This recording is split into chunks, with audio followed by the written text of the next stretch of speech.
Toka siku nilipogundua kuwa ya kwamba nikikaa sehemu nikajitenga peke yangu, huwa kuna vitu vipya vinakuja kwenye ufahamu wangu wa akili, na ndo maana nipo mahali hapa. Najaribu kukumbuka maneno ya rafiki yangu, babu yangu, maana alinihusia mambo mengi sana ya kuhusiana na maisha mbalimbali, na mimi sikuchoka kumuuliza maswali, hasa kama changamoto za ndoa. Na babu yangu hakuwa mchoyo wa kuniambia. Aliwahi kuniambia kwamba ndoa na pesa ni vitu vinavyohitaji muda. Ndio maana mpaka sasa najaribu kulifanyia kazi.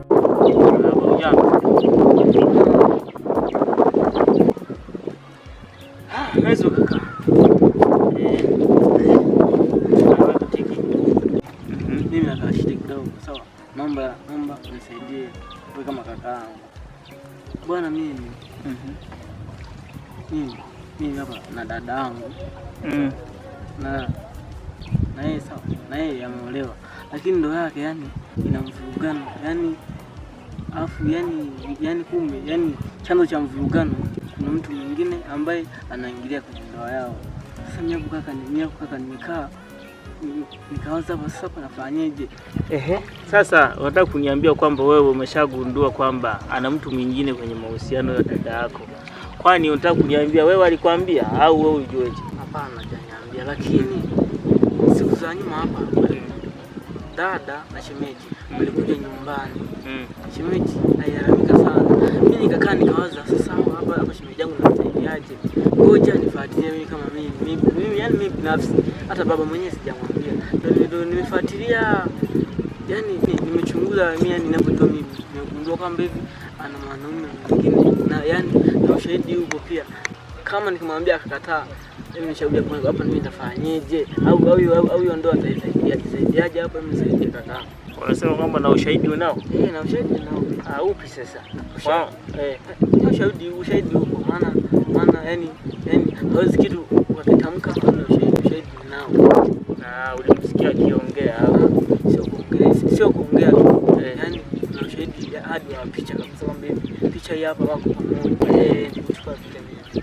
Sasa cha kusaidia mdogo wangu kama ni hivyo. Picha si unayo? Picha ninayo. Sasa cha kufanya ni kitu hicho kimoja. Atakuwa mbali au yuko karibu? Kwake ni mbali. Kwake sio mbali sana. Unaweza kumfuata? Sasa cha kufanya wewe ushahidi ukaje nao, sawa? Alafu na yeye uje naye. Sawa? Nimekuta hapa. Mimi bado nipo kwa hizi mida hizi bado nipo. Kwa unaweza ukanikuta tu japo ukitumia muda mfupi, labda isipoisha dakika 5 bado niko mazingira. Unajua najaribu kutulia maeneo haya. Unajua nachokipitia hapa sio mimi tu, ni wengi wanapenda kutembelea mazingira. Sishangae kunikuta mazingira kama haya. Najaribu kufanyaje? Kurekebisha ubongo wangu ili ukae sawa, na refresh mind. Unajua unaweza sasa kaondoka, bado nipo kidogo. Nipo hapa, sio kama nina shida, sina shida. Sema najaribu tu kuweka mambo yangu sawa. Ndio hivyo. Akikubali tu naye.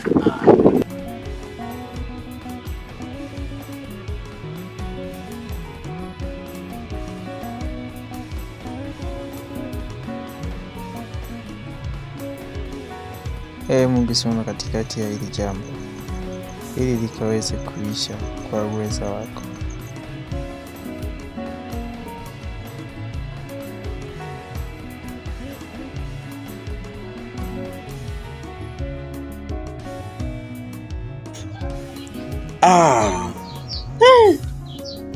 Kumbe kiishi mbali na mkeo, watoto kuna vitu wanakoswa.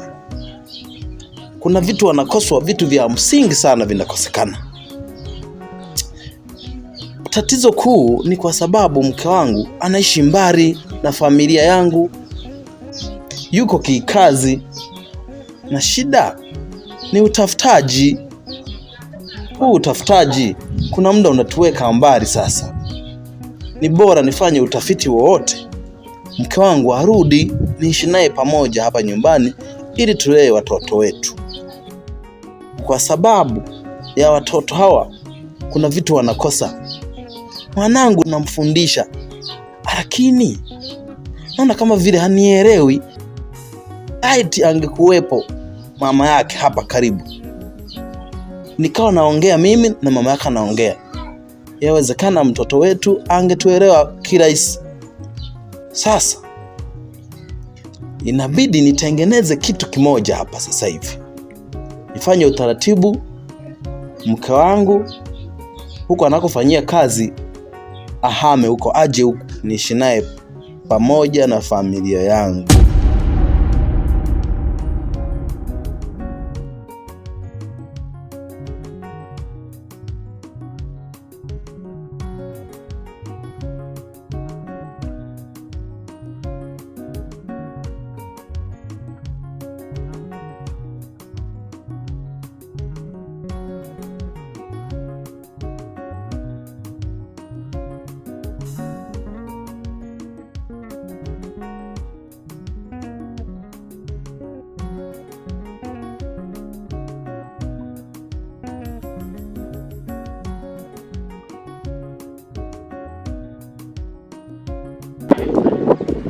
Kaka vipi?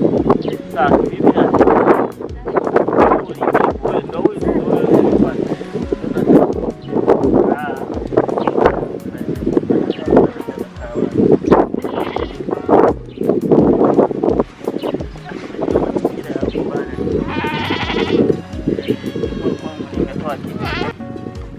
Unajua dada, mimi nitafikisha ujumbe wa huyu mdogo wako, ana malalamishi na wewe. Sasa malalamishi gani hayo? Yaani ni hivi sana. Huyu mdogo wako ameniambia kila kitu. Yaani inamaanisha kwamba hajapendezwa na hicho kitu. Ni hivi. Wewe umeolewa, lakini dada, tukiangalia tunachokiongea hapa tunakusaidia, sio kupokea. Ni hivi, wewe uko kwenye mahusiano mengine tofauti na ndoa yako, bali ukatae, na ukikataa na ushahidi. Kwa sitaki hadi utoe ushahidi, maana sio vizuri, itakuwa kama vile kuaibishana. Dada, nataka kutuambia kwamba sisi tumegunduaje hilo? Maana na huyu hadi kufika kukufuatilia wewe na kugundua tatizo ni nini. Wewe ulienda pale nyumbani kwenu na mume wako mkashtakiana. Unaona, ndio maana mdogo wako akaanza kukufuatilia ndio kugundua ana ushahidi. Mbona mimi hamna kitu sijafanya chochote? Mimi nifanye mahusiano. Yaani mimi mbona nina mume wangu tu ambao sijafanya na mahusiano tofauti na mume wangu. Tofauti na dada wewe. Ona usio ugomvi, sawa? Nakuleta hiyo ushahidi tulishi.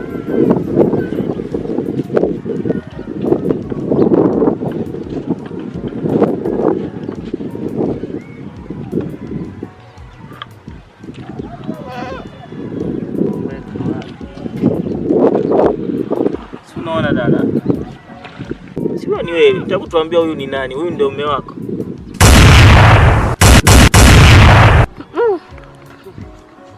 Kwa kaka na mimi mpaka nashangaa. Kwa kaka mimi cha kujitetea kakaangu. Unaweza kunisaidiaje? Maana na mimi yani nilitokea tu kumpenda huyo mkaka. Sielewi kitu chochote. Bonda kuniambia dada, kipindi unaolewa huyu jamaa ulikuwa naye kwenye mahusiano? Hamna, nilikuwa sina naye kwenye mahusiano kakaangu. Kumbe baada ya kuolewa ndio ukajikuta huko kwenye mahusiano. Huyo mkaka. Ni hivi, cha kufanya dada, sawa? Dunia ina mambo mengi afu ina siri nyingi. Na ndoa bila kumshirikisha Mwenyezi Mungu ni sawa na kazi bure. Ni sawa na kuwa na mali bila ulinzi. Kwa muda wote zinaibiwa. Wewe ndoa yako uliitengeneza ile ya chumvi na maji. Kwa hiyo samani haikuonekana. Kwa dada, mrudie Mungu wako, mchakushauri, sina kingine kabisa. Maana cha kusaidia ndoa yako ni Mungu pekee aliyebaki. Huwezi kujua alichokufanyia jamaa, siwezi kujua, au vitu vingine vilipita pale katikati. Dunia ina siri dada. Cha kufanya kuanzia leo, mrudie Mungu wako tena sana. Kitu kizuri kinakuaga na kasoro, lakini sio za kupenda. Kuna kasoro zingine za kutakiwa na watu wengine. Mimi nitaficha aibu yako, lakini mrudie Mungu wako. Sina kingine dada. Mungu ndo atakayelinda ndoa yako basi, na sio mimi. Mimi nakupa mwanga upite wapi. Haya kaka, ni jambo la kushukuru Mungu kwa sababu na tena nakushukuru sana kakaangu kunishauri kwamba kumrudia Mungu wangu, na kweli mimi na siku yani nimeshasi. Siku hizi sisali, siendi kanisani, sijielewi. Yani mimi mwenyewe hata sijitambui yani kakaangu. Kuelewa ni kitu gani? Cha kufanya ni hicho. Kwa hiyo hamna shida sasa dada, mnaweza kaondoka. Mwenyewe nilikuwa naelekea. Ngoja msubiri tu kidogo mama nielekee sasa. Muda wa kutulia haya mazingira ya refresh mind, naona tutafanya mambo mengine. Kakaangu asante. Samaki ndo rafiki yake na huyu. Mwenyewe amenikuta hapa tu. Kwa hiyo usijali, mambo ya kufahamiana wenyewe hapo. Kakaangu asante sana. Unajua nitatunza siri yako. Sawa. Na huyu utamwambia ili ni foto atalishika. Sawa. Mimi nitaweka wazi nitaituani kwa mtu. Haya ndio hivyo sasa. Kaka ngoja sisi twende. Haya dadeti. Maki huyu ameniacha na niambia twende huko twende. Kunikamwambia twende wapi? Sasa sielewi. Ndio hivyo dada, ya dunia ni mengi. Haya kaka. Eti. Haya.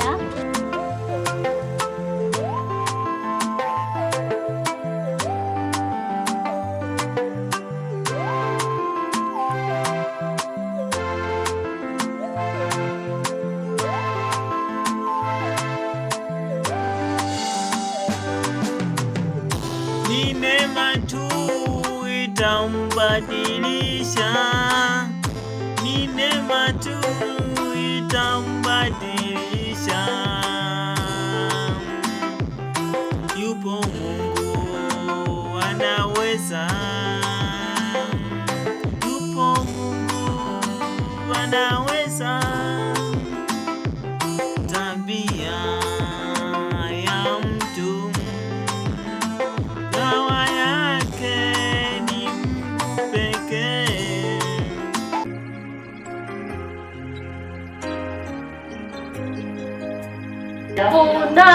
Unaweza kufanya, unaweza kutenda mambo makubwa. Unaweza Yesu, unaweza kufanya, unaweza kutenda mambo makubwa. Unaweza Yesu, zaidi ya atuombavyo, zaidi ya niombavyo. Mambo makubwa unaweza Yesu. Baba, tazama ndoa yangu inapohangaika. Mungu, nenda kaliangalia mwanao. Kashike ndoa yangu Bwana, kaiangalia ndoa yangu Bwana. Bwana nakataa, nenda kanifumue Bwana. Nakaa sioni na mume wangu. Yesu, nenda kafumue, nenda Bwana kafumue. Nakataa kila aina ya mtu, nafanya na kuharibu kila pande iliyokwenda juu yangu. Bwana, nalimwaga damu yako, Bwana, nalimwaga damu yako katika jina la Yesu. Nakataa Bwana, nakataa Bwana, nangamiza, nateketeza kwa mamlaka yako Yesu. Nenda kaniongoze Bwana, nenda kaniongoze Bwana. yangu, nasimamia ndoa yangu kwa neema za Bwana. Nanyosha mkono wangu, nanyosha mkono wangu, nanyosha mkono wangu Bwana. Nenda kanisani mfano amani, nenda kanisani mfano amani, nikakaa vizuri na mume wangu. Yesu, tazama mimi mwanao napohangaika, tazama mimi mwanao napohangaika Bwana. Kaniangalia mimi mwanao, kama nimekutenda dhambi Mungu naomba utanisamehe kwa jina lako Yesu. Yesu, kwa damu yako naomba nikiamini Bwana ya kwamba unaweza kufanya. Naomba nikiamini ya kwamba Bwana unaweza kutenda kila aina ya jambo Bwana. Ulisema ya kwamba pasipokuwa na njia itakuwepo Bwana. Kanyosha mkono wako, kaniangalia mimi mwanao, jinsi ninavyoangamia, jinsi ninavyoteseka. Yesu, kama nimekutenda dhambi Mungu Baba, naomba unisamehe. Kama nimekutenda dhambi Mungu Baba, naomba unisamehe mimi. Utakuwa umesikia maombi yangu, ninaomba na kuamini utakuwa umesikia maombi yangu. Ni katika jina la Yesu Kristo naomba na kuamini, nami nitaenda kusema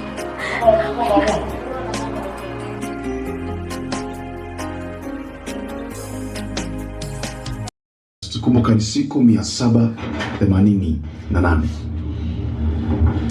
na baada ya hapo alielekea sehemu nyingine na alibakia na kipande tu cha picha uweze mimi.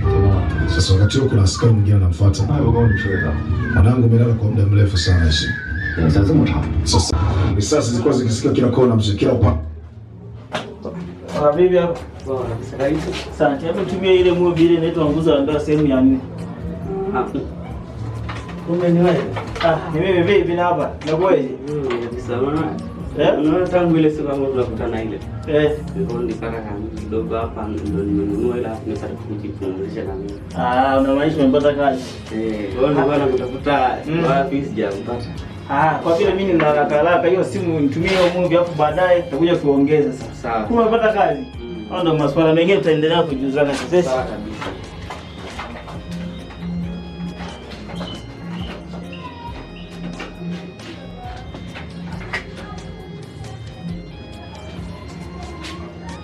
Malango yote yamezungukwa na maadui. Chini ya mzee Rugri